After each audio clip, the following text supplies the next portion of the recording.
Hey guys, OGalbina here, bringing you guys another Twitter discussion, draft league discussion type video, kind of like we did just, I believe it was last week at this point, I don't know, it could have been earlier this week, where I asked you, guys, what you thought the most overrated Pokemon in draft league were, and I thought it might be a cool idea to do the opposite. What are the most underrated? You know, a little bit more of a positive spin on things.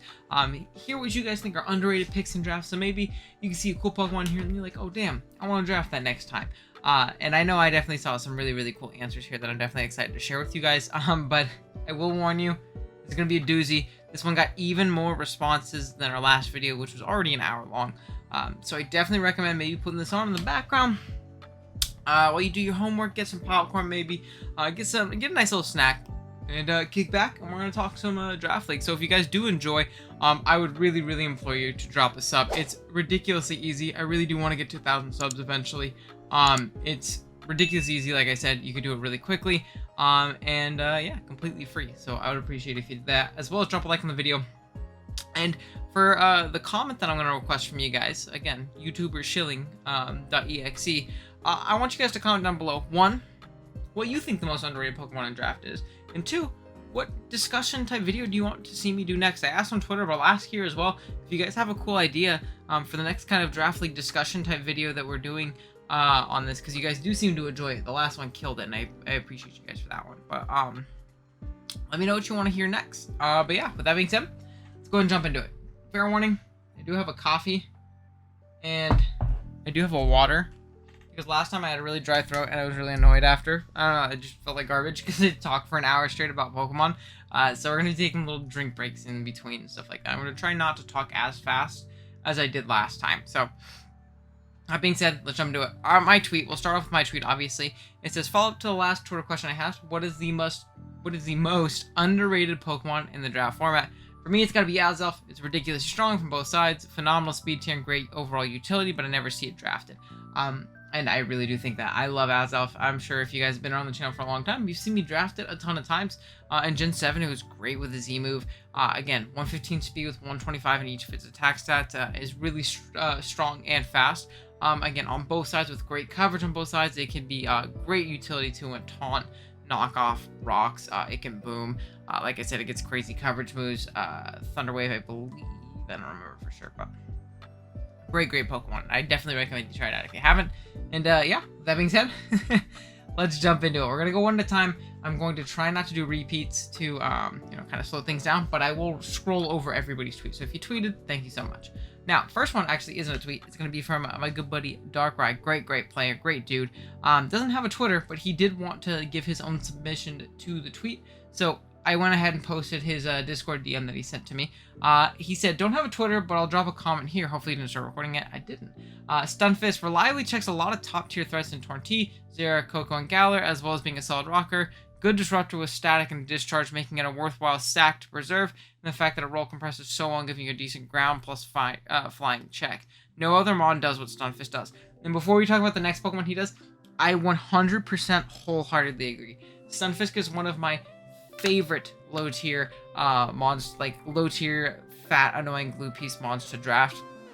It's so unbelievably obnoxious, and he said it really well. It reliably checks a lot of the top tier threats in Galar, and 100% agree, it's incredibly anti-meta, and I think that's really valuable in a low point mon. I think it's especially good in 8mon, and especially good in a format where people can create their own teams and select their own teams, where you see things like Torn-T especially going on almost every team, at least in the sports circuit, that was the case. So Stunfisk is obviously phenomenal and incredibly anti-meta. I really do love that Pokemon. I think it's absolutely phenomenal. I think I won my first ever championship with Stunfisk on the team.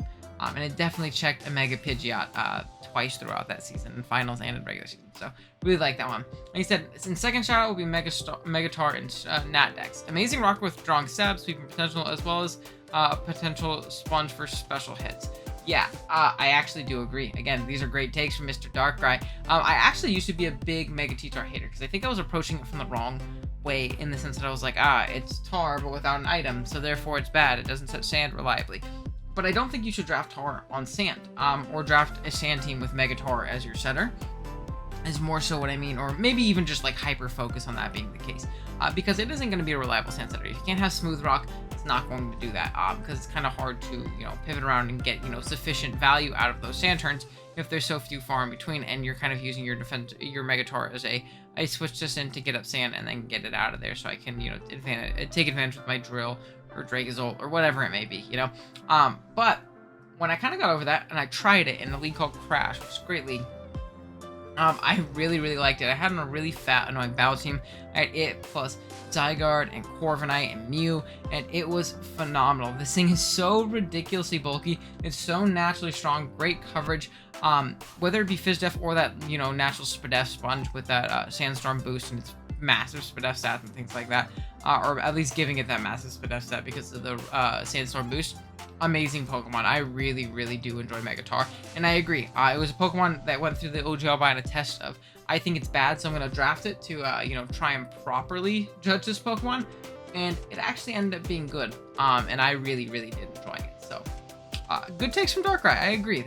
It's great because the last video is a lot more negative. This video is like all positive. Besides me shitting on mons that I think aren't good that you guys think are good, which will inevitably happen, unfortunately. Okay. It's decaf too, don't you? I know it's late, and I'm assuming you all know that I only record at nighttime. But it's decaf, so don't yell at me. Next up, we have Big Trexon. He says, Rotom-Fan from me, very spammable dual stab, willow removal, pain split, and pain split for decent recovery, and the bulk / special attack of the other Rotom forms. Actually, the same stats as the other Rotom forms besides Spook. Feel like people write it off because it's weak to Rocks plus useless ability, but I still think it's extremely good mon, especially when it's normally hella cheap. I actually do agree. I think people 100%, especially in like the Wi-Fi scene, look at this Pokemon and they're like, man, it has a useless ability, therefore it's bad. Yeah, it definitely has a useless ability, but I think the addition of boots, they made this thing a real big nuisance. Air Slash plus Volt Switch is going to be, you know, a pretty decent combo, or Air Slash plus that Electric Stab, not necessarily just Volt Switch, but it's really nice. This thing spreads status like all the other Rotoms does. It can defog, it can nasty plot, and it's really, really good for its price point. So I actually do agree with Trexo here. It's a good take. All right, next up, I totally agree on Avil for my favorite Lake Trio. Draft 2 or 3 times. Smart man. My pick has to be Ludicolo. Nice move pool, great even when it has to set its own rain. Whenever I see rain teams not scooping this one, absolutely baffles me. Would love to see an LC edition. LC would be interesting. Let me know if you guys would want to hear me talk about Little Cup Draft, because I love Little Cup Draft so much. But I don't know how I feel about this. I did see Amel drafted in PDSP one time as his like defensive grass, which I thought was really, really funny. But I don't know if I would say this thing is great, even when it has to set its own rain. If I'm going to draft a Pokemon like that, I'd probably rather draft something like Toad, or maybe even like a cheesy Omastar or something like that, to set its own rain, or, you know, something like a really low tier mon like Quillfish that can function like more roles outside of like setting its own rain and being strong. I could see definitely saying like, I think you should draft it on rain, though personally there are a lot of other sweepers that I would rather have on my rain team, or just breakers that I'd rather have on my rain team. You know, maybe I'm crazy because it is kind of like the stereotypical rain pick mon, especially back in the day in like Gen 7. At least when I was playing, when I was early on in my draft career, a lot of people drafted Ludi on rain, but you know, maybe I'm crazy. I'm not too sure on this one. Let me know if you guys have had success with Ludi in the past, but definitely not the mon, I think. All right, next up, we have Mr. Shuckle King saying, yeah, underrated definitely depends on Wi-Fi versus Showdown, since I feel like it's two completely different metas. That's fair. So just give me both. Ferrothorn and Klefki spikes are still great. Shuckle did what he did last time, where he gave us a million mons, which is great. So we'll kind of talk about them very briefly as we go over them. Ferrothorn and Klefki spikes still great, which is fair. I've drafted both of them recently, and spikes are still very nice because not everything's going to want to run boots. And if you're forcing boots, that's obviously nice. And I think Ferrothorn especially is still a great spiker because it still forces knockoffs on those mons that don't want to take that spike in that rock. So I think that's nice. Starmie hits like a truck. I do actually like Starmie. I think it's a little bit unfortunate when it's your water, because it's not the bulkiest water in the world. It can, you know, function as a bulky water in specific matchups against specific threats. But I remember when I had an ICP as my only water and I played like Darb, I was like, oh shit, I lose to Darb. Cool. So that's a little bit unfortunate. Mesprit has lots of utility. Of course, great bond. Really excited if in BDSP, or not BDSP, Legends Arceus, if they keep the moves they got in that game, because it has Recover, and I think that would make Mesprit awesome. Archeops Boots, GG. I'm a big Archeops fan. I loved it in Gen 7 with Z-moves, and it losing Z-moves definitely sucks, but it getting Boots is great, because no more easy defeatist. Scrafty is bulky. Love me some Scrafty. I'm sure you guys have seen it a million times on the channel. Barbaracle just sweeps. Shuckle did sweep me with a Barbaracle. Now, I did choke, but that is me choking, so that's on me, and it did sweep me. So, he's technically correct there, and Barbaracle just sweeping. And then we have 2-point Clefairy. In round 6, no less, Mr. Shoki. Don't you forget. And I think we actually had Clefairy that low in APA this season. But, good one. I actually draft Clefairy a lot more than I'd like to admit that I drafted. And it can definitely have its downsides when you draft it that low, or draft it that often, but definitely has its upsides. It's very bulky and annoying. Next up, we have Endless Gadgets, and he says, one that pops into mind for me is Dragalge. Hits like a truck with a fantastic stab combination and has good coverage. On top of that, it brings slow momentum with Flip Turn, utility and T-Spikes, a decent special bulk. If you get Dragalge, walls way more special attackers than you think. Matt O'Shea would agree with you. He thought he had the steal of the draft when he drafted 9-point Dragalge in APA Draft 1 this season. I remember kind of chuckling about it a little bit, but it is a very, very solid Pokemon. Adaptability on Poison Dragon Stab is really, really solid. Obviously, Steel types are still going to check you, but you do get access to Focus Blast, I believe, and Shadow Ball for like the Bronzongs and Metagross of the world, which is nice. Or you can, tech on a Scald, maybe get a burn, or like you said, flip turn around and kind of grab momentum, especially if there are hazards up, like spikes up for the Steel types. They're not going to want to switch in consistently if you're dropping like a big Specs Draco. I've definitely seen Specs Dragalge do work. AV is more typically what you see because, like you said, its bulk is pretty phenomenal on that special side with the AV. And it's an overall very good Pokemon, so I do agree. I think Dragalge is pretty dope. Okay, next up, we have Amel, the king of heat himself, saying, Blissey, you may think it's a pink blob that will only be on really defensive teams, but I think people forget how much utility Blissey packs. With healing options, rocks, momentum, and status. Also, Blissey checks so many special attackers, I think it should be explored more. I think if anybody would use it right, it would be Amel. However, personally, I'm not a big Blissey fan. I think it really does only fit on specific archetypes. Again, Amel is disagreeing with me, and that's completely fine. That's what these videos are for. But I think Blissey only fits on very specific balance slash stall archetypes. And I think it's very exploitable on any archetype that is not that doesn't support it to its fullest. It's just very, very exploitable on that physical side. And it's absolute taunt fodder. Obviously, you're going to check special attackers, great, and there are going to be matchups where Blissey is going to put in, a decent amount of work if you support it well enough. But I'm personally not a big fan of it or Chansey in draft. I've never been scared when I've played against a Blissey or Chansey, and I definitely did not enjoy Chansey the one time I drafted. I thought it was terrible. But again, that's just personal preference. Next up, we have Zangoose saying, I think Tauros is undervalued in every tier / point drafts I've been in. It has 2 good abilities, amazing move pool, 110 base speed, and it can sheer force boost most of its useful attacks. I consistently see it as a tier 5 below 6 points, which gives it incredible value. I actually really like Tauros. The only issue with Tauros for me is I really struggle drafting it sometimes if I don't have a really bulky dark type because I want a good Ghost check. This is Generation 8. Ghost is the best offensive typing in the game, and you can't convince me otherwise. So it is tough drafting Tauros as your normal, and that being your immunity, but the offensive potential of Tauros is phenomenal. I really do enjoy this Pokemon. I had it last season of Trick House, which I did upload a movie on, and I plug it after like all of my videos because I like that video a lot. But definitely go check that out. Tauros went crazy in a couple games there just because it's also a Pokemon that just people genuinely sleep on, not only in draft but in prep, and it can really, really put some hurt on. So I love Tauros. Offensively, it's just a little bit tough to fit on teams. And I feel like a lot of these Pokemon's common theme with a lot of these mons is a lot of them are really, really, really hard to fit onto builds. So that might be why they're a little bit underrated, undervalued, because it's just easier to draft into more standard archetypes and things like that. Sorry, that's gonna happen a lot, guys. I'm not gonna feel like doo-doo after this one like I did before. Alright. Next up. Actually, we're going really, really fast right now. How much more do we have? Oh no, because it gets longer when we go down more. Oh my gosh. Never mind. We're not talking too fast. We're talking too slow. Okay. Good lord. Alright. Next up, we got Liv. She says, I'll give you an answer for Galar and Natdex. Natdex, Mega Pinsir. I get everything. I get it Rock Weak, but can't run. Everything Rock Weak can't run boots is shunned. And No Return sucks, but Pinsir's still terrifying as a lower cost Mega. And Galar, I think Celesteal. I don't know why lots of Wi-Fi players think it's meta this gen. I will give Liv a 50% because I agree with the Selly. I love Selly this gen. A lot of people put it as overrated in the last video. I think it's phenomenal. I love its defensive and offensive utility. It definitely took a big hit offensively this gen, but I still think it's a phenomenal Pokemon, and I very often see it go like really, really late in drafts in Galar decks, which I think is nuts. Now in Nat decks, I understand it a little bit more. There's more options. But in Galar, I don't know, man. I think that's pretty nuts. Mega Pinsir, I'm not a big fan of it. Not because Return doesn't exist, because you actually do have alternatives. You have like Body Slam and Strength, I guess, but Body Slam. You can Facade things.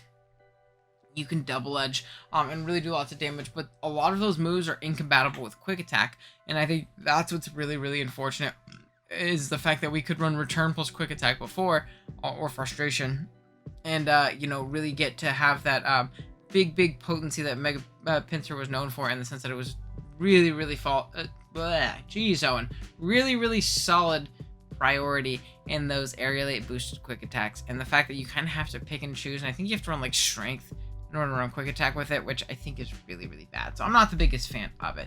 And then we have some discussion on whether or not we're talking about Steela being good or not. Okay, next up, we have T-Row Price, the GOAT here, talking about Gmolt before recently, where it's been getting the attention it deserves, Glowbro, and unironically, Cramorant. Now, Gmolt, I got a couple people who said this. I think if you made this list 6 months ago, I would be like, that's a pretty cool take. You know, Gmolt, you know, isn't super explored. Because I remember when it came out, people were like, oh, this monster's disappointing. It didn't get Roost, which sucks. So it's just bad Mandibuzz.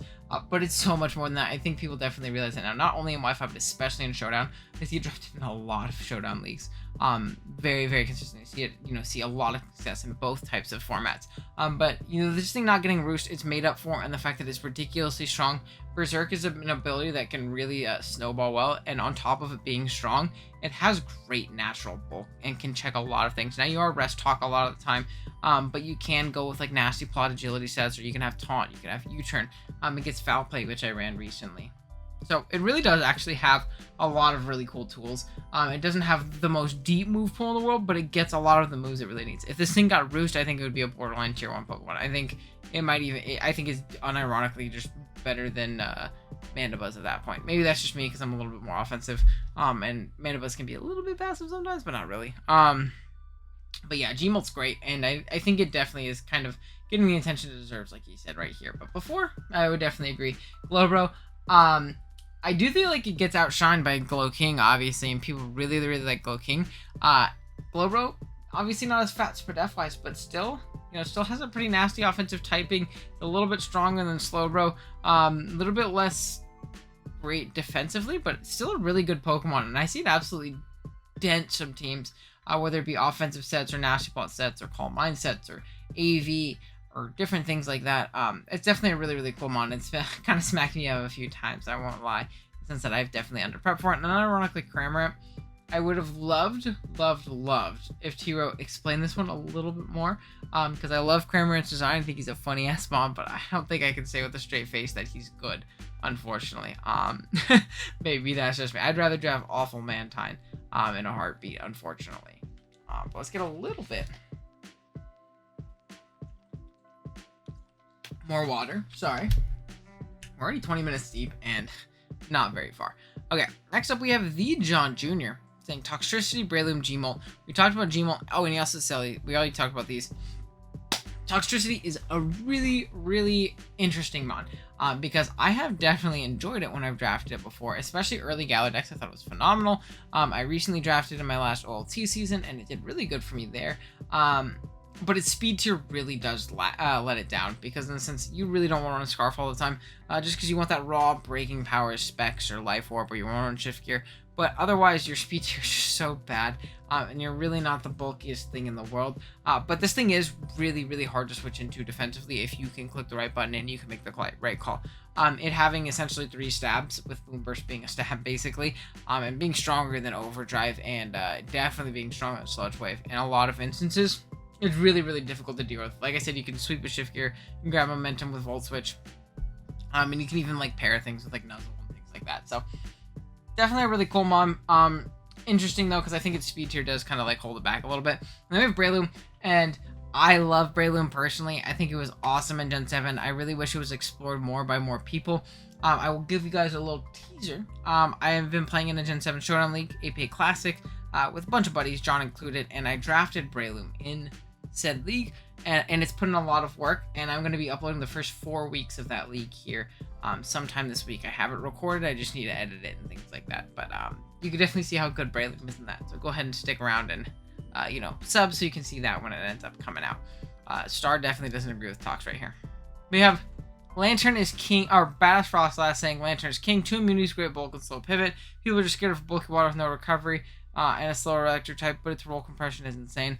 I agree. I love Lanturn. I think it's phenomenal. Obviously, as a bulky water, it can be a little bit lacking due to that real crippling lack of recovery, but I think with proper Wish Pass and proper support, this thing is great. I love Lanturn, and I love Pokemon that are able to Volt Switch freely.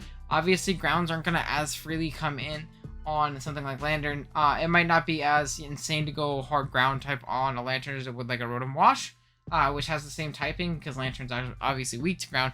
But you're going to make your opponent think twice about going hard into their water type. More than likely, you're going to force in either a grass or maybe a dragon or something like that. And you're going to get that momentum, be in a good spot. It can heal Bell.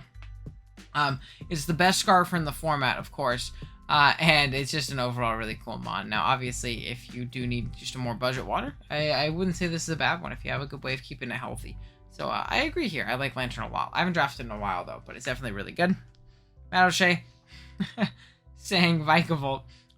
Interesting. Now, I think Vikavolt is actually really good offensively and defensively. I think its typing, plus its ability, and its great bulk, and its really strong just base special attack stat makes it really potent. I am a firm believer that webs suck, though. I'm not a big fan of webs as a hazard, especially in the generation where boots exist. If anything, they force prep, and, that's, I guess, a W in its own right.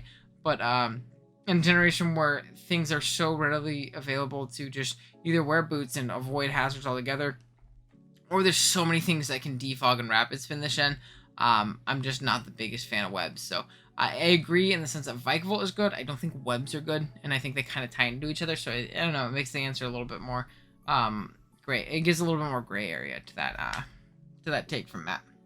All right, next up we have Aquarius saying, come on, it's got to be Guzzlord. That mod is broken. I'm sure Aquarius hypes Guzzlord up enough on her channel. I do like the mod, though. I have drafted before. It's pretty dope. And then second, the most underrated, I'll say Starmie. We kind of talked about it. It gets overlooked in a similar way as Asshole, which I also agree is massively underrated. Also, hi, Future Owen, reading this in a video. Hi, Aquarius. And she also said Durant. Durant's really fun, too. But she's right. It's really hard to fit on drafts. Like, incredibly hard to fit on drafts. So, I definitely agree. I'll let Aquarius tell you all about Guzzlord. Definitely go check out her. I'm sure she hypes it up enough. But we kind of talked about Starmie a little bit too, which again, I think is great. It's a little bit unfortunate if it is your water and it's your bulky water, but offensively it's great and it can still form, a nice defensive role in, different matchups, I guess. Okay. Next up we have Hayes saying, for me, it's Mienshao. Love me some strong fighting, and it's a great pivot. Fantastic cover and 2 great abilities, too. It does have 2 great abilities. Reckless is great, but obviously Regenerator is the best ability in the game, and I don't think it's even close. So that's obviously really solid on a Pokemon that has base 105 speed and can close combat now, instead of just locking into or having to click high jump kick. It can knock off, it can U-turn. It can even SD out. I love Life Orb Mienshao, too, just because of the fact that it heals itself, which is great. AV is definitely slept on, too, because it makes up for its incredibly mediocre bulk. Just a great Pokemon. I do agree. I love Mienshao. Great mon. For Panda saying Audino. I think he said this is a joke. I don't think Audino's underrated, not because I think it's bad. It's actually a very good low tier normal. There you go, John and Robert. You got me to say it. But I think it's actually very, very, very commonly drafted. So I wouldn't say this guy's overrated, but I do appreciate the little poke, because I do love me some licking. Next up, we have BM saying Hoopa-Confined and Slowbro G. We already talked about Slowbro a little bit.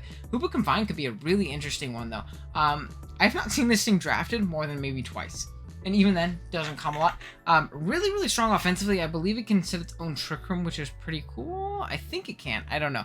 Actually, I'm going to check, because I don't know for sure. And I want to make sure, because that's actually kind of important to know in my mind. Base 70 speed is what lets it down, and that second ghost typing being 4 times weak to knock is really unfortunate. But look at that base 150 special attack and that 110 attack. This dude should not be that strong. It still has that massive fatty def stat. Let's see, does it get Trick Room? It does, so it can Trick Room. It's actually a decent Scarfer in some slower matchups. I've seen Specs put in work. Life Orb is great. It has great coverage. It's a really solid Pokemon, to be completely honest. So I think could be cool, especially like Endless said right here, with Pursuit out of the game. So I definitely think that could be a cool mon to try. If you're playing Nat decks, try Hoopa-Confined and let me know how it ends up going, because I think that could be really cool. Because it's also just a dope looking mon. He's a little cute guy. Not the shiny though. Isn't it like the McDonald's colors? Blech. Disgusting. Okay. Next up, we have Inteleon. And Gohan is gonna, so Gohan says Inteleon, and he's gonna say, with pure water types mons being the only good checks to it generally, it can have some really strong matchups with a good draft around it to help with positioning. 125 special attack and 120 speed hits very hard. Bonus is it can subpass on those pure waters and leagues that allow it. And I think Inteleon is definitely an interesting option when it comes to offensive water. Obviously, you need another water on the team. A lot like something like a Greninja. Another water starter kind of needs another bulky water on the team, because it definitely can't really function in that role. But I think if you have the points, you're like, wow, Inteleon really fits on my team offensively. It has a good speed tier. It could be something interesting, and I did not really think of the sub-pass thing, because I know a lot of the leagues do allow sub-pass, so that could definitely be interesting. I don't typically play in leagues that allow sub-pass, because a lot of the Wi-Fi leagues I play in, I run, and I don't like stuff like that. But actually, it's a really, really interesting thing. And since that it can, take advantage of those, I think it also gets workup, so you could even maybe like sub workup through them. Let's check. Depending on like what water they are, I'm pretty sure it gets workup. Yeah, it does. So that could be a cool option too. Who knows? I'm sure some people have done it. I've done it with Gren, so I'm sure some people have done it with what do you call it? Good old Agent Inteleon there. What did Robert Panda say? He say Agent Leon? Doesn't sound as cool. Where is he? That's not what I meant to do. Ah!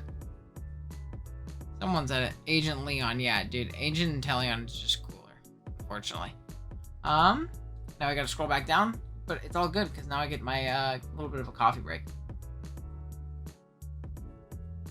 Okay. Oh, I skipped some. What the heck? How did I skip some? Okay, it's all good. We're back up. Next up, we have Starsting, Lycanroc Dust. Offensive capabilities with Starnage and great coverage. It has CC play off Sire Fangs, etc. Allows it mon to be your base 110 speed. When rock types are very good.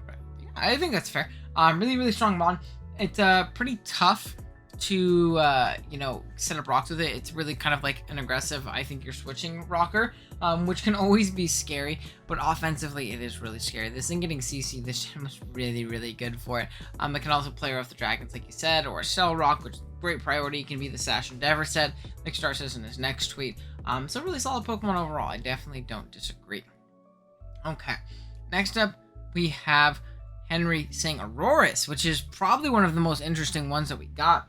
That one got a lot of love with the Gen 8 bus. Rock Polish into Power or Meteor Beam could be a sweeping threat. You get Snow Warning plus Veil, Rocks, and T-Wave as well for utility. Its utility purposes are really held back by its abysmal typing and speed, though. And I think that just kind of sums up Aurorus in general, though. You could even take out the word utility and take out its purposes, or like its roles are really held back by the abysmal typing and Rock Ice. Really, really bad typing. Even though it has like Earth Power for coverage and things like that, it's just a terrible typing, and it's abysmal speed, which is really, really unfortunate. I think it's either like 48, something like that. I'm gonna close that one. Let's look. Aurorus. 58. Okay, so I knew it was like something 8, but yeah, definitely really, really slow and really bad defensively. If it had a better typing, it might be a little better, or if it was like faster, it would be a little bit better. Okay. Next up, we have Kelly under the radar saying, I think Surfetch is criminally underrated. That thing just hits so hard and has no immunities. And if you go into a resist on a leaf, on a leak knockoff crit, it gets blown back too. I think it's one of the most undervalued fighting types. Also, weather mons in general, primarily Kingdra, Venusaur, and Arctozolt. They may be predictable. They force so much prep, and something that forces that much prep in the team builder is a great value, in my opinion. We'll talk about Surfetch first. I think it's a pretty interesting one. I haven't really looked into Surfetch too much myself, so I can't say yes or no. I know Kurt really loved it in low tier when he was just playing an ICP low tier recently, and I remember early Galar, this mon got a lot of love, but I definitely don't see a draft anymore, and I know it's really hard to switch into. I know Farfetch is really good in Little Cup, so Surfetch is probably really hard to switch into in Standard. I think the hardest thing is positioning it with its really low, bad speed tier, and it's not great bulk. I don't think it's like terrible bulk, but not great bulk. But I think if you can get it in properly, it is pretty hard to switch into scrappy close combat with a band on top of knockoffs and Brave Birds and Poison Jabs and Leaf Blaze and stuff like that. So for Amon, I don't know a lot about. I guess I do kind of know a lot about its move pool, though, to be fair. Then he talks about Weather Mons, Kingdra, Venusaur, Arctozoan. I do agree in the sense that they are a little bit one-trick, which can always be a negative thing. But again, can definitely be a positive thing because it can force very, very specific prep that's very, very exploitable. I like Rain. I'm not the biggest fan of Sun in draft, like pure Sun, but I think like if you have like Victini, Torkoal, Venusaur, that's perfect. Or like in Ubers where Jack, I believe, had Victini, Groudon, and did he have Venusaur? I don't think he had Venusaur. He had like Victini, Groudon, and it might have just been that. Just like, I think Sun isn't like something you can like go a full team mode on, but still definitely very solid. And I love Big Zolt. I think Zolt plus something like Abomasnow, which is another one I wish, I hope someone said Abomasnow. I think Abomasnow is super slept on. Word Shaco King on that one. I think that one's really, really solid. And I think, what do you call it? Zolt plus Abomasnow is really, really good and really, really fun to play with. So I agree with that. Zolt's awesome. Next up, we have Star saying Pineco. He already got his real answer in, so we're not going to go over him saying Pineco. As much as he loves it, I'm sure he would love to hear me say Pineco is broken. But, you know, not going to happen today.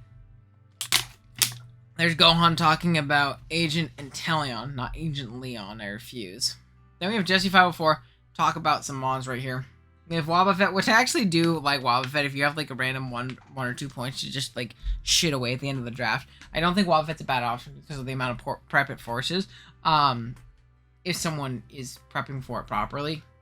At the very least, and Kelly kind of said above, if you have something at 1 or 2 points that can force that much prep, it's valuable in its own right, which I think is cool. And if someone doesn't prep for it, like I know Jesse had it in BBL and he played Q, and Q didn't really account for Wobbuffet, and it shut down his Naganadel that smashed Jesse the entire game, which I thought was actually really, really cool. So then we see Stunfisk, which we talked about, Clefairy, which we talked about, Roselia, definitely a really solid low-tier spiker.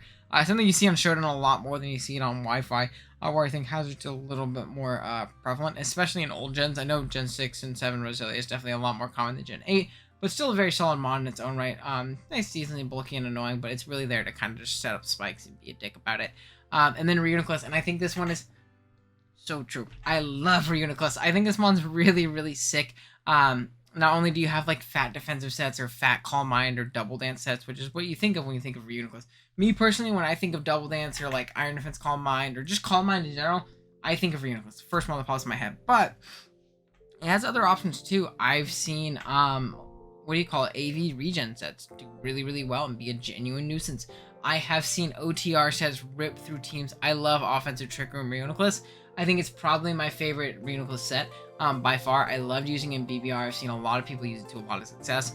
And it's a really, really cool mod. So that's going to be Jesse's. I agree with the 3 new takes that he had here for our video. Next up, we have the Pickle Nugget, which is a base freaking name if I've ever seen one. He said, well, I do disagree with Azelf being good, which is not a base take, so maybe I'm not his friend anymore. He said, I'm probably going to say Tauros, which we talked about, Greymon, Turtonator, Pikachu, or Sneasel. I have gotten fucked up by a Pikachu before. I don't know if I'd ever dropped it myself, but it definitely has some offensive utility. With Light Bulb jacking it up to, you know, really strong levels. It can actually take advantage of some more slower passive builds. With you know, its move pool and having extreme speed as well is a great pool for faster things. We see Turtonator, and I don't think Turtonator is very good offensively, like with like shell smashing variants and things like that, but I think defensively it actually has a lot of utility. I used it a lot early Galar decks to defensively check a lot of things, and I forget what I think it was IBL, but it was a really cool mod. And then Sneasel. Sneasel mod I definitely enjoy. I think it kind of lacks in power if you're not running Banded. Even Life Orb just kind of seems to not pick up the 2-hit KOs it needs, but it's a great speed tier. It's a dark type, and it can really punch holes through teams, and Triple Axle is obviously a nice tool for it. So that's definitely dope. We see Audino still. We see the BM Hoopa Slowbro. I wonder why it changed up so much. But we see Sharpedo from Incog saying, low tier water that can open up a game with a bang. great coverage too. I think it could actually be really fun. I really want to try it or Mega Sharpedo so bad. Mega Sharpedo in like Usum or in a Natdex League I think could be a lot of fun.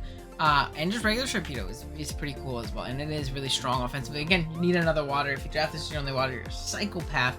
But I think it could be a lot of fun to use. So, and again, Mega Sharpedo looks really fun. I'll try. Next up, we have Brendan or Fresburn. I don't know. Regardless, they are going to say Hoopa-U, incredible coverage and breaking ability, forces a lot of prep from the opponent, such as Scarf Mons and defensive checks, can take a hit when you need to with the 80-130 HP Spit Def. Might be weak to U-turn, but teams can be built around that. I think Hoopa is a very interesting case, and it has like Melmetal Syndrome, or maybe Melmetal has Hoopa Syndrome, in the sense that I think, if you think back in the day where like some leagues used to ban Hoopa-U just because like it was so strong, they're like, this mon's broken. But then slowly people were like, this mon's not that broken. It's pretty slow, and it can be exploited on the physical side pretty well. And then it drops into tier 1, and then people just kind of stop drafting it at a point, and it slips into tier 2 in some leagues, and now it just gets undrafted altogether, which I think is a really interesting phenomena in draft, how kind of just a general consensus of a mon can kind of change how much it gets drafted across the entire community over a really short period of time, if you think about it. Because, this mon, I remember when I first started playing draft, again, unjustifiably, it definitely shouldn't have been banned, but I remember playing in a lot of leagues where Hoopa-U was banned when I first started playing. So maybe that was also just new players too, because it definitely wasn't like high skill leagues. But definitely a phenomenal breaker. I think if you can position this thing in for free and click a button, it's really scary. I know John really loved Hoopa-U last gen, and he was able to use it well on pretty momentum happy teams. Get in that Hoopa-U, click a band or a specs button, and get on out of there. Really cool mod. And I think with Pursuit being out of the game, it's really nice for it too. Because it was very liable to get Pursuit trapped by an aggressive player. Next up, we have Electivire from Seth Goen saying, Electivires that can hit on both sides, physical and special, as well as an awesome speed tier and 2 good abilities. Did I say that I can hit like a truck yet? So he definitely really likes Electivire here. Not the worst spawn in the world. Electivire and Magmortar both, and I kind of equate them together because, I don't know, maybe I see them as the same value because they're like counterpart mons, but kind of low tier offensive threats. I think that Magmortar has a little bit more defensive utility, but Electivire is actually pretty scary to switch into offensively. It has things like Ice Punch and Earthquake, and I believe Close Combat. It might have superpowers for Close Combat. I don't know if that was a move we got this gen. But regardless, very solid mon. It can be really scary offensively. It can grab momentum, Volt Switch, and it's an electric community, which is nice if your ground's bad in a matchup or something like that. So that's pretty cool. Next up, we have Jason saying Girder. Jason loves his Veinster.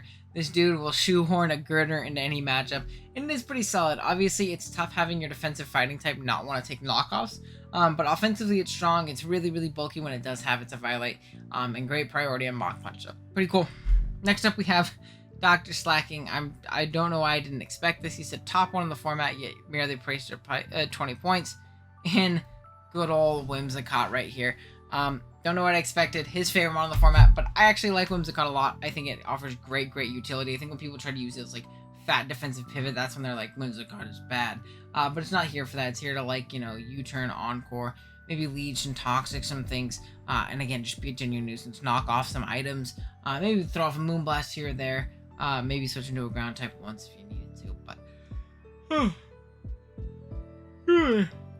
maybe I shouldn't have gotten Decaf. Definitely a really dope on though. So I see why he likes it. Maybe not 20 points, but I see why he likes it. Maractus, this is actually an interesting one. I have actually used Maractus in the past, and it's actually a decent spike here. Decent low tier ground resist as well. And maybe you could get off some cheesy chlorophyll shenanigans. But it's also a water immunity, which is great. So you need your Dracovish immunity because that mon is broken, bro. You can pick up Maractus there to stop that absolute demon from running away with your game. Next up, we have Josh, aka Ultra Player, saying, not gonna lie, you say the content that shit was fire, won a couple games off of it. I know if Vivid saw this tweet, he would like this too. I know he loved it in NCP season, the one that he played in. Season 4, I think the one I won? I don't know, it might have been season 5 as well. But regardless, Josh is going to say Sandaconda, and, it has its downsides, but it also does have its upsides, and that is glare. And this thing can coil and glare and be a genuine nuisance in certain matchups, so I definitely think that's fair. Maybe more so in Galar decks than Nat decks. I think there's a million better ground types in general to draft than it, but it definitely isn't a bad Pokemon, so I would agree. Next up, we have Skyrander saying Sawk. It's kind of weird that it isn't used higher, or maybe even more. With Mold Breaker and Sturdy as two solid offensive niches, combine that with heavy-duty boots to keep it sturdy throughout the game, and a solid base 85 speed, they can really get Band or Scarf to good use. I think that's fair. I think this Pokemon's actually really, really strong, really hard to switch into, and having a guaranteed Sturdy and a generation of boots is really nice. And it can be kind of game-saving. I've done that plenty of times with something like Steelix. I've run heavy-duty boots Steelix, kept in the back the whole game, solely so that it didn't die to one hit. I believe it was against Positive and BBL last season. Sorry, I already finished my water. That sucks. How far are we in? 40 minutes. Goddamn. How much more we got? Oh my gosh. Is it more after this? Okay, it's not that bad. Okay, it's not that bad. I think we can get through it in an hour, because we're talking a lot faster this time. There we go. Okay, we're back. Galarian Moltres is really underrated. I think people definitely have realized how good it is lately. So we kind of talked about that a little bit, but Galarian Moltres is the GOAT. So I do agree with you there. Next up, we have Reb Mariano saying, I think everyone should try Vikavolt as each one, sticky one. So that's, he's a big Matt O'Shea fan. I wonder if Matt O'Shea liked this video. Let's test the theory. Damn, he didn't. Unfortunate. He just didn't see it. That's it. Super biased from, Iris, by the way. Iris says, super biased, but I love Grimmsnarl. It never lets me down. And it can do a lot of cool support stuff. And even more offensive sets like Bulk Up and Nasty Plot. I think it's super underrated and rewards people being more creative than just using screens, even if it's very good at it. I have mixed feelings in Grimmsnarl. I think it's great at setting screens, but one, I don't think it's the best just like screen setter. I think Klefki is far superior at that. Though it does offer, you know, a little bit more Inteleon that it can Thunder Wave. It can Prankster Bulk Up and Prankster Rax Talk and things like that, which, you know, a lot of other mons can't really do. Sorry. But I do agree it's a more offensive user of, you know, like a Prankster ability, which I think can definitely be cool. And has Sucker Punch for offensive priority. I think AV Grimmsnarl has, you know, served me good in some leagues, but I think it's a dog shit fairy type. I think it's a really, really bad fairy type. So it puts you in a disadvantageous matchup versus a lot of strong fightings and dragons, which can be really, really unfortunate. But, you know, depending on your team type, I definitely think Grimmsnarl is a bad Pokemon. I think it just has to be on the right kind of team. A team that doesn't need a defensive fairy. Speaking of defensive fairies, we have G-Weezing as a perfectly viable fairy option that goes undrafted way too much. I, again, have mixed feelings on G-Weezing because I think defensively it's phenomenal. I think it can tend to be a little bit more passive, but it does have good coverage in its stabs plus fire move. But I feel like it just is a little bit exploitable in certain specific matches, but it's always nice to have the best Urshifu check in the format. Or at least one of the best Urshifu checks in the format on your team. So it's definitely not a bad Pokemon, and I do see it go undrafted a lot, so maybe it does need a little bit more love, a little bit more experimentation. Next up, we have Ace saying, gotta say Usa Mega Kang.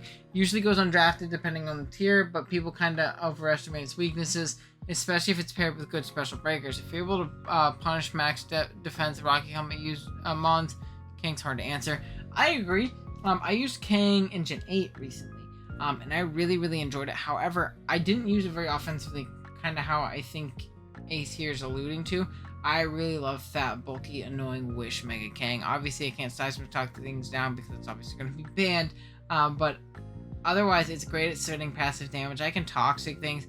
I can throw off big facades if I want to. I can throw off earthquakes and or fire punches and things like that for coverage, for potential rocks and seals. And overall, just a great Pokemon. It definitely does have its offensive matchups where I can go crazy. Remember, I've been watching a lot of UDL content. And I was watching like the whole season 3 run, and someone brought like Thunder Mega Kang for a Cloyster, which I thought was super sick tech, and it makes me mad I didn't bring it when I played like Skarmory or some shit in OLT. So there definitely is really creative ways of using Mega Kang with that Gen 1 move pool, and I definitely think it gets a little bit more shit than it actually deserves. Okay, next up we have Fran saying, so my last opinion triggered the fuck idea, so I hope this one isn't bad. For context, he said that Aegis Slash had no utility, and I about ate my shoe. I disagreed so much. But he's gonna say Pyukumuku is a fucking beast and no one will change my mind. I know Taunt fucking destroys it, but if you could play around that, bait the taunt, and get into a choice Bambmon. So he says something else. It destroys all your opponent's team. It can be a baton pass, slow pivot. A low tier bulky ass water in case your water's something more good offensively like Inteleon. Unaware to completely set down non-taunt users and even innards out to catch off guard if you don't defeat it with a contact move. It can be even good at screens, baton pivot. So I think it's definitely good, and I think it might be better and more like low tier play personally. Just because of the fact that I think it is just so exploitable, and I feel like it is really exploitable in the builder. And for me, I don't think I can justify ever drafting a Pokemon like that. Now, does it have its uses? Of course it does. But I think it is very difficult for me to justify drafting it. Unless I'm playing with, like raw, semi-stall, or stall it. But even then, there's probably better water options. So, I don't know. Maybe it's me sleeping on. I remember Gator back in the day really liked it when I used to watch a lot of Gator content when he played draft. So, maybe I'm tripping. Next, we have another one from Seth right here saying, if you ever grabbed with some type Tauros. Oh, yeah, we already talked about Tauros. Good point, though. Good mon. Next up, we have Mr. Morals. He said, it's either that or I don't know if it's this name. Whatever. Regardless. He's going to say I second Surfetched a lot. I think Jolteon and Donphan are usually underpriced for how good they are. And Nat Dex, I think Mega Pidgeot, Mega Tyranitar, so that's rated so Mega overall. Okay, so I got mixed feelings about the whole thing. Actually, not mixed feelings about the whole thing. We already talked about Surfetch, so we're not going to go over that again. I think Jolteon and Donphan are usually underpriced. I like Donphan. I think it's great. It spreads knocks. It, spins things away. It has Ice Shard priority. It's like a truck. It's overall a very good mon. I like Donphan a lot for the price point that it usually is at. I don't like Jolteon. I think Jolteon is really bad in a format without hidden power. I absolutely hate it. It's a momentum sucker. It's bad. And it's just not able to force much progress for itself anymore, which is a little bit annoying. Now it can toxic things. It can, wish. It can baton pass, things like that. It can rain dance weather ball. So it's not as bad as thing like Aleki, who's like super dog shit, but it's not a Pokemon I'm personally a big fan of, at the very least. And then he says, Nat Dex or Mega Pidgeot and T-Tar. We talked about T-Tar. Mega Pidge is definitely a phenomenal Pokemon. You see, like, Pidge Sand everywhere. Or we used to see it everywhere. At least the tour games that I used to watch and things like that. Really solid mon. No Guard Hurricanes are obviously going to be really awesome. It's a strong move. You click it, and something takes a bunch of damage. You have Future for Momentum, Heat Wave for Steel types. And you can kind of just be an overall general nuisance. You can work up to be a potential setup threat. If this thing got Hyper Voice and Focus Blast, it would be a demon. Unfortunately, it doesn't, but it's still very strong overall. Next up, we have Burgo saying 100% Gator. Hard to fit on drafts, but it's usually a mon that costs 97 points. It gets like 2-3 kills per game. If not chunks, snowballs of these. This is coming from the Feraligatr King himself. He tore up BBL RCS Division with a Gator, which is an Ubers League. Again, it's BBL Showdown League. Tore it up with a Gator this season. So he definitely knows what he's talking about when using it. So that's definitely a good take from Mr. Burgo. It's a very hard mon to fit on the team, like a Crawdon, like a lot of offensive waters really are. But if you can, they're really scared to deal with. And this thing being Sheer Force and Life Orb boosted and that +1 or +2, being able to have priority on Aqua Jet, it can Ice Punch things as well that might be resistant to water. It can Earthquake. So overall, a very good Pokemon. I definitely agree. It's just kind of hard to fit on draft switch. He acknowledges. Man, it's embarrassing yawning so much. It's only 11:21, and I usually go to bed much later. Now, next up we have Textman saying Meloetta. Corey would be very proud. This thing can definitely be strong with Expect, Scarf. You can go with Relic Song Cheese, AV Meloetta, the absolute truth. So Corey would be definitely happy with this one. Bandit Caterpie, I think that's his favorite mod of all time. And absolutely spams it. So definitely a good take. Next up we have Empoleon saying, I have Empoleon saying, I have CB Marcus saying Empoleon, a pair with a more offensive water like Gren, but it's hazard control alongside a monstrous special stats, so make it a great tank. Some weeks you can get another hazard user and potentially run water, steel, ice, grass coverage with toxic knock sub for stall breaking. So I think you're just saying it has a very diverse move pool. It's very strong defensively. It does lack recovery, which is a little bit unfortunate, but I like Empo a lot, and if it keeps the moves it got, the Legends Arceus, it got Roost, and that'll be so sick, and both Roost is so good. And and I know a lot of people would have really been wanting that for a long time, but this Pokemon is great. Again, first championship, I think I had Gran Empo, so he kind of like hit it on the nose, a great water pairing with Empo.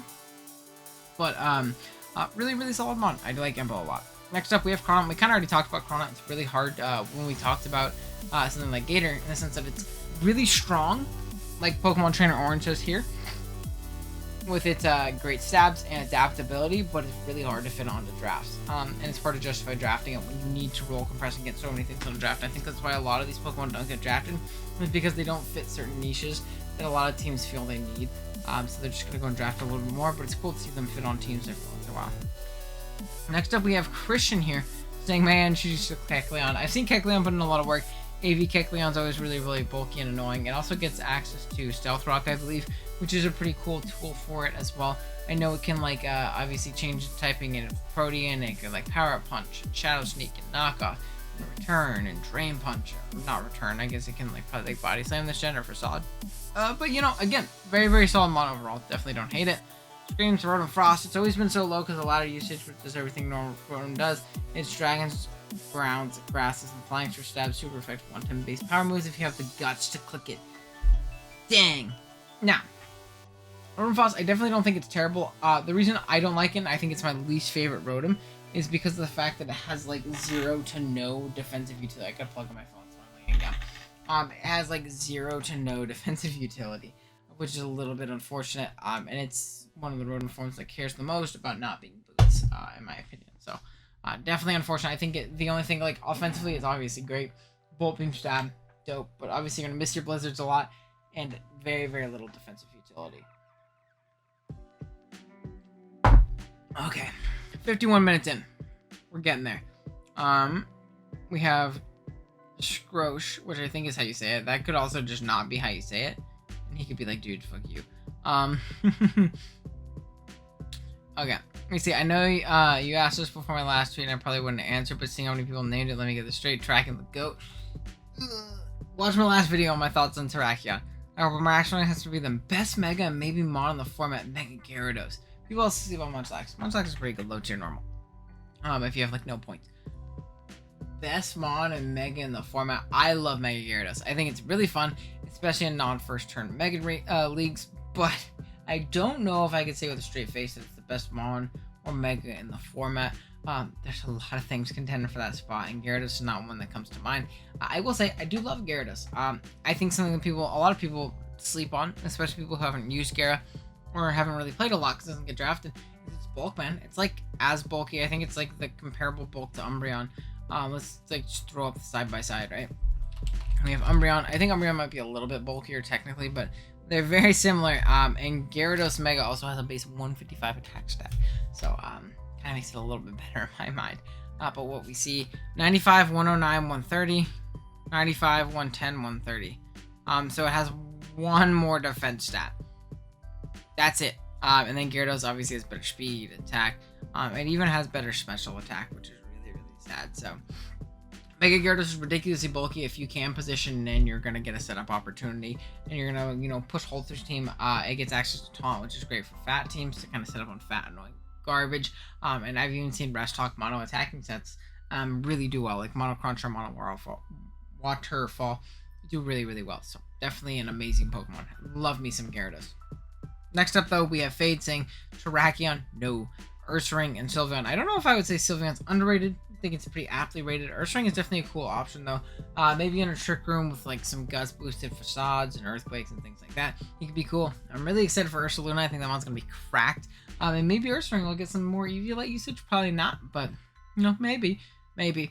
Next up, we have Hollow Kid saying, my son in the Arctivish. Now, I don't think Arctivish is bad. Fish's Rend, go Herder. My only thing is, if I'm drafting Hail Abuser, I'm probably drafting Arctozolt. That might be why we don't see Arctivish drafted very often. I don't know, maybe that's just me. I definitely don't think Arctivish is bad, though. And I think it's cool that it, like, gets... No, because I think the other one gets veiled, too. But, regardless, pretty solid mod overall. Next up, we have Ian here saying Golurk, really powerful offensive typing pair with some great abilities and fantastic coverage. Rock Polish 3 attacks and it's over.